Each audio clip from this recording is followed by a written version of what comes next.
I am the master, and you will obey me.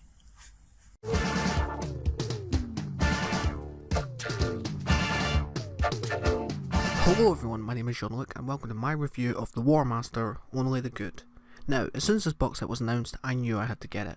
I mean, Jacobi returning to play the part of the Master? Yes please. One of the things I was interested going into the set was how they were going to approach his incarnation, as only having 4 minutes to go by leaves a lot open to the imagination. I'd say from what I got from his character is he's very unpredictable and manipulative. He's the sort of person who will befriend you right up to the point where it no longer benefits him, which to me is always good to see in a master. What I also found interesting is because we're following him, we sort of get behind him and want this character to succeed. We start off with Beneath the Viscoid by Nicholas Briggs. Set on the ocean planet Gardeza, this sees a group of civilians recover an unknown capsule which to their surprise contains a Time Lord. The capsule is of course the Master's TARDIS, and we find out that he's on the run from the Daleks after escaping their imprisonment. This story does a great job at reintroducing Jacobi as the Master, and spends most of its runtime getting you to grips with just what his Master is all about. Always a master of disguise, he introduces himself as the Doctor, and even uses some of his hypnotic abilities. As soon as the Daleks turn up, you know there's going to be a pretty big body count. The Daleks are the ruthless killers they need to be, and feel like they'll stop at nothing to get the Master back in their custody. Not too much happens plot-wise, as it's more about the situation they're in, and the Master spends most of it trying to fix his TARDIS so he can escape before it's too late. Overall, a strong start. The Master was written brilliantly.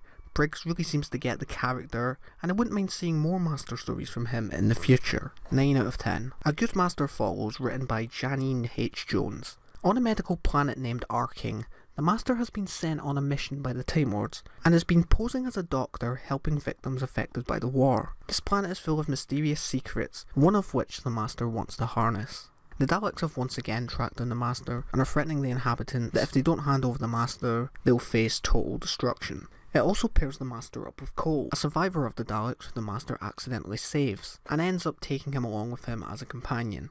Again, like the first audio, this story is simple to follow and doesn't do anything too out there. It acts more as world building, and again fleshing out and setting up the Master's motives for the stories to come. 8 out of 10. Next we have The Skyman by James Goss. This continues straight on from the last one, and is very much a Cole-centred story. Cole wants to try and save a planet from the Time War, and the Master gets him to pick one, but says that he cannot interfere or get involved. I love this story. It's definitely the highlight for me. It's very much a character-driven story, and if you know me, you know I'm a sucker for good character pieces. The first half spends so much time on these characters just developing and fleshing out, as well as building upon relationships with everyone on the farm. Oh yeah, they're on a farm, by the way. I've seen a lot of people saying they thought this one was slow, but for me, the slowness is what makes this. As without all this spending time with the characters, we wouldn't have built up the same connection with them for that ending to hold weight and have the impact it was going for. I'm not going to delve too much into spoilers on this one, as I do recommend you do listen to it, and if you have, well, you'll know what I'm talking about. I will just say one thing though. I don't know if he has, but I would really like James Goss to write an old Cyberman story, because I really got Mondasian vibes when hearing this. I mean, everything from the whole survival to the suits, and yeah, as I said, I don't want to spoil too much, but yeah, I think given a Cyberman story, James could do a pretty good job going by what he's delivered here. But yeah, I found this to be a brilliant story. It was full of great characters, it was dark, it was emotional, and just that gut punch at the end when you realise everything has been pointless. I'm giving this 10 out of 10. The Heavenly Paradigm by Guy Adams is where everything comes together, with the Master wanting to end the war once and for all. This was probably the weakest one for me, as I just found it a little underwhelming. It was in no way bad, I was just expecting so much more.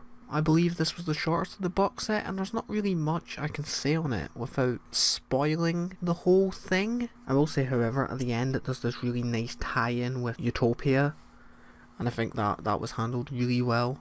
Yeah, it was still a really good story, it's just I was expecting a little bit more from it. 8 out of 10. Overall, I really enjoyed this box set.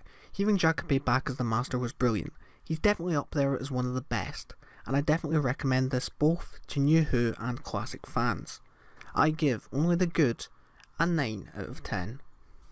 If you enjoyed this review, then be sure to give it a thumbs up, subscribe for more glorious Whoniversals content, and I'll see you whenever. Peace. Oh hey, future Jean here. Just a little heads up to everyone who doesn't know, but my channel was recently shut down by YouTube, and if you were a subscriber over there and want to continue supporting me and stay up to date with what I post, I'll be posting reviews and other Doctor Who content to the channel on the right. Alright, cheers, bye.